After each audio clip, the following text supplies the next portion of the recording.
Do excuse the organ in the background. I'm in the clergy vestry and the organist is just practicing in the church behind me. This video is more for me than anything because I need to practice for this evening when one of the clergy are going to interview me for our service Bread for the World. He's going to ask me various questions, so I wanted to run through them first to camera to see vaguely what my answers might be. And as most of you, all of you probably, won't be at the service, I thought I'd share them with you too. So the reflection follows a reading from Is It God Calling, which is a book I picked up and was a little disappointed by because it was based on a blog about a vocation journey. So I got really excited because obviously I've got one too, but it wasn't what I was looking for. But we are using an extract from it this evening, and it's the bit where she describes how she became a Christian. The first question is, how did I get involved in church? I didn't grow up going to church, and I spent quite a few years calling myself Christian and working on my personal faith without going to church. It was very much a step-by-step process. But, like Paul, I had a road to Damascus moment, but I was on the road to Agnes Water, which is a slightly less sexy name. Agnes Water is in Australia, and I was 19 on my gap year, and I literally saw a sign. It said, Baptist Church, that way. It was next to the hostel where I was staying, and I thought to myself, oh, it's Saturday today, it'll be Sunday tomorrow. I'll go to church. It was a bit of a bolt out of the blue moment. And I don't know where the thought came from, presumably God, but it certainly didn't come from me, and it wasn't something that I mulled over or thought about, or it wasn't an idea that came to me and then I decided it. No, it was just a decision that got planted in my mind, and that was it. I went to various different churches throughout my travels, a different place every week. I googled the local Anglican because I hadn't liked the Baptist service. And then in New Zealand, I ran into the Associate Rector of St James's Piccadilly on her last day on a sort of priest swap. So she had been preaching at this church in Wellington. And when I said I was going to university in London, she said, oh, I know a really good church. So I ended up going there when I moved to London in the September of that year.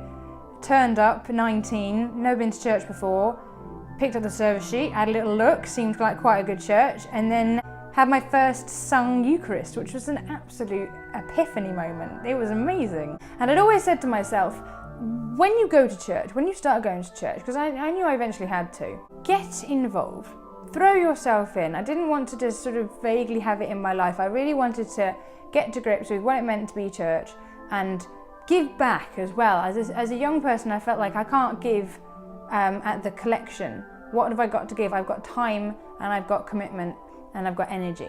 So that, I always thought to myself, that's how I want to be involved, and that's what I did. And at St James's, it was very, very easy. So the next question is, why would a young person today want to be involved in church? Which is a really interesting question, isn't it? I'm no sociologist, but I know that church and religion do things in people's lives beyond the divine that are useful. They provide community, they provide support, they provide ritual and stability, they provide a place to question and to be answered or to be helped through the answer. I think the main reason a young person will want to be involved in church is a response to the divine. I think that must be the first reason.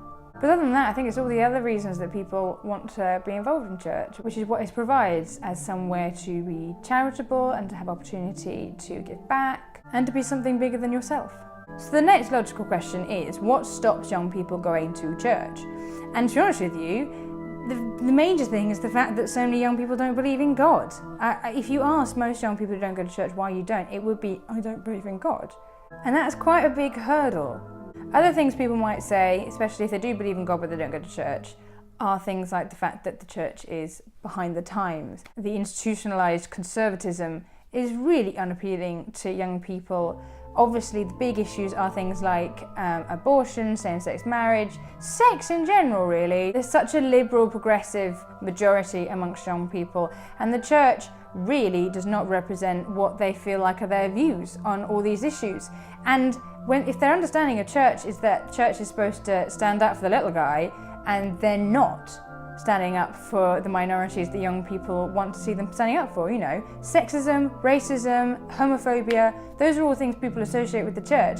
I've had people meet me, find I'm a Christian, and be surprised I'm not a misogynist, sexist, conservative homophobe, Question 4 is, why do the majority of church-going young people go to evangelical churches? What makes those churches so popular? This is an interesting one, especially after what I've just said, because I think the evangelical churches have got simple answers, and I know that's going to sound really cynical, and I know there's a lot more to evangelical churches than a liberal like me might initially want to credit them with. There are two things to church. There's the worship style and there's the philosophy, and I think young people are definitely attracted to the worship style because it's something they recognise. A lot of people find music, modern day music as opposed to sacred music as we know it in the Anglo-Catholic tradition, they find that music helps them connect with each other and with something bigger than themselves. I've talked to my agnostic boyfriend about what he feels when he goes to gigs, and it's almost parallel. It's almost exactly the same as what I get on a Sunday morning at a big church service. So the fact that they connect over this entertainment, for them, the entertainment is something they can use to connect to something bigger than them. And I think the main difference between them and me is that they find the familiar the most comforting and useful. I think that's a common thing in humanity, that we want to be what makes us comfortable rather than makes us sit up and listen. And the second thing is philosophy. I think a lot of the evangelical churches have this brand that they have the answers, and they sort of simplify things, and obviously that's attractive. But the interesting thing is that they have a very high turnover.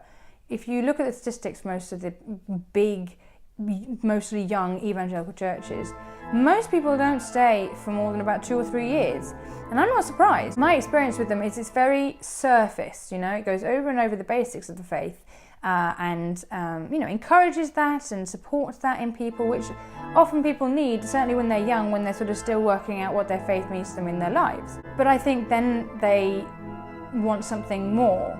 But by that point, they're so used to church in one particular worship style that they don't want to go to somewhere more high, basically, which is where they would find theological nourishment and furtherment in their faith. Anyway, so question 5.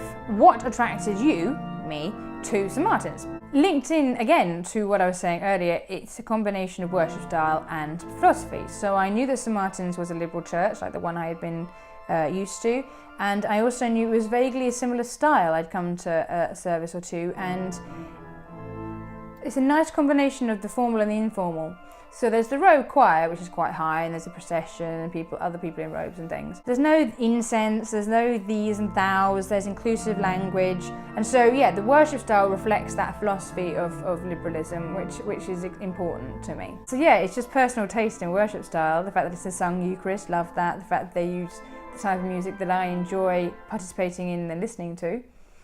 And a philosophical thing, that they're liberal, that St Martin, just a side note, I keep on doing that, I keep on saying you or they at St Martin's. I'm like, no, it's we, it's us. And it's also a different slant on social justice issues than I was used to, and I wanted to sort of challenge myself and find a new avenue of that expression of faith. So here at St Martin's, the emphasis on helping homelessness is much greater, and so that was a form of ministry that I wanted to learn more about and dive into. What can a community like St Martin's do to make themselves better, to embrace people of my generation? I think the main thing is taking the emphasis away from Sunday mornings and pushing more the philosophical elements of things. And once you've encouraged people to come along to young socials and to theology groups, or the stuff that makes them think and they want to get their teeth into and they want to discuss, and also make those particular things less prescriptive, less dogmatic, more opening and challenging and discursive. Because young people are in a place in their lives where they're trying to work things out, and as much as some like to go to those evangelical churches and just be told it straight exactly what they should believe done,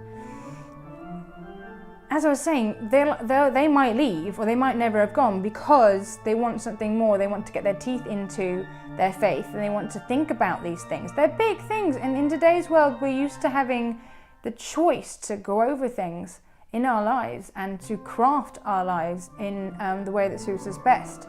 And that includes spiritually. I think young people's spirituality should be treated in a similar way of encouragement over dogma. And then once you've encouraged their spirituality, they'll want to worship.